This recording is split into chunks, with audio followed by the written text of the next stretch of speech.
Hi అండి, మేమైతే వైజాగ్ నుంచి వచ్చామండి. వైజాగ్ నుంచి నవజనార్దన టెంపుల్స్ అని మేము చాలామంది నోళ్ళల్లో విన్నాము. సో అక్కడ నుంచి ఒక 30 మంది అయితే గాజువాక నుంచి వచ్చామండి.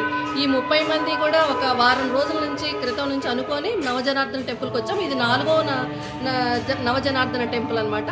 సో ఇక్కడ స్పెషల్ ఏంటంటే 4 ప్రదక్షిణలు స్వామికి మొక్కుకొని 4 ప్రదక్షిణలు చేస్తే కనుక ఏ కోరిక అనుకున్నా సరే తీరుతుందని ఒక నమ్మకం ఉంది.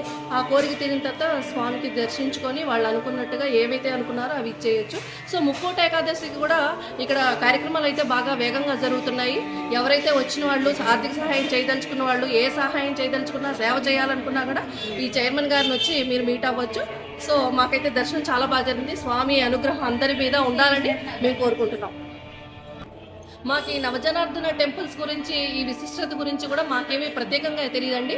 మేమేంటంటే యూట్యూబ్లో, ఇన్స్టాగ్రామ్లో ఇలాంటి వీడియోస్ ద్వారా చూసి ఇన్స్పైర్ అయ్యి మేమందరం కూడా ఫ్రెండ్స్ అందరం కూడా కూడి ఇలా చూద్దాము అని చెప్పేసి అయితే బయలుదేరి వచ్చామండి. చాలా బాగా దర్శనాలు అయిపోతున్నాయండి ఆ స్వామి దయ వల్ల.